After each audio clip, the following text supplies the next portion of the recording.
বাবা, গাড়ির চাবিটা দাও তো, বন্ধুদের সঙ্গে এক জায়গায় যাবো, ফাংশন আছে। কেন আবার গাড়ির চাবি কেন? আরে বাবা, 10 লাখ টাকার গাড়িতে করে বন্ধুদের সাথে গেলে বন্ধুদের মধ্যে আমার সম্মান আর কদরটা অনেক বাড়বে, এও তুমি জানো না? এই নে 10 টাকা, আর 30 লাখ টাকার বাসে করে যা, তাহলে কি হবে, বন্ধুদের মধ্যে তোর সম্মানটা আরো 3 গুণ বাড়বে। আমি জানতাম তুমি এইটাই বলবা। তো জানতি যখন, তখন আবার গাড়ি চাইলি কেন? বাসে করে চলে গেলেই পারতি। বাবা, তুমি বলছিলে না যে এইবার যদি আমি পরীক্ষায় পাশ করি তাহলে 2 লাখ টাকা দিয়া আমার বাইক কিনে দেবা? হ্যাঁ বলছিলাম, তো আগে পাস কর, তারপরে তো বাইক কিনে দেবো। যাও, তোমার 2 লাখ টাকা বাঁচতে গেল।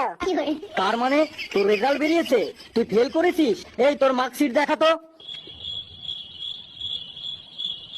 এই নাও মার্কশিট, দেখো। কই দেখি।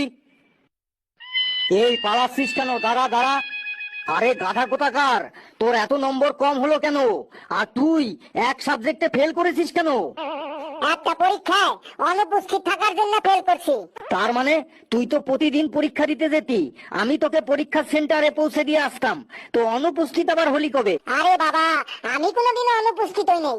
আমি আমার পাশের যে ছেলেটার খাতা দেখতে দেখতে লিখতাম, সেই ছেলেটাই একদিন অনুপস্থিত ছিল, আর ওই দিনকে যে পরীক্ষা ছিল সেই সাবজেক্টেই আমি ফেল করছি। আমাকে আর তুই রাগাস না।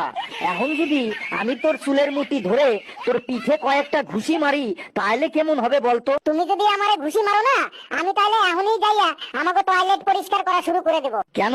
টয়লেট পরিষ্কার করলেই কি তোর ব্যথা কমে যাবে? হ্যাঁ, ব্যথা কমে যাবে, কারণ আমি টয়লেটটা তোমার দাঁত মাজা ব্রাশ দিয়ে পরিষ্কার করব। হ্যাঁ, কি সাংঘাতিক ছেলে হয়েছিস রে তুই। বাবা, তুমি আমারে ডেলি স্কুলে পৌঁছে দিতে যাও কেন? আমার তো বাকি বন্ধুগো সব মায়েরা যায় তাদের স্কুলে পৌঁছে দিতে। আরে তার জন্য পয়সাই বেশি বুঝিস না, তাহলে কিন্তু মুশকিল আছে। বাবা, তোমার একটা কথা কব? বল বল, কি কথা, তাড়াতাড়ি বল। আমি না ফেসবুকে মেঘো নাম দিয়া 4টা ফেক আইডি বানাইয়া রাখছি। তোর কি আর কোনো কাজ নাই? আর তুই এই কথা আমারে শোনাচ্ছিস কেন? তোমারে হুনাইতাছি, তার কারণ হলো ওই টিনা নামে যে মেয়েটারে তুমি 3 মাস ধরে ফেসবুকে পটানোর চেষ্টা করতেছো না, ওইটা আমি। এবার কিন্তু পরীক্ষায় তোকে 90% মার্কস পেতে হবে। না বাবা, আমি তো ভাবছি এবার 100% মার্কসই আমি পাবো। তুই মজা করছিস আমার সাথে? না না, মজাটা তো তুমি শুরু করলা। আমি আবার মজা করলাম কই?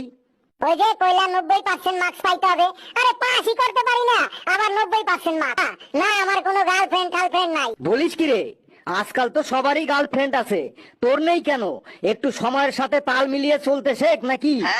না মানে বাবা, তোমার সামনে না কইতে আমি ভয় পাইতেছিলাম, আমারও একটা গার্লফ্রেন্ড আছে। আরে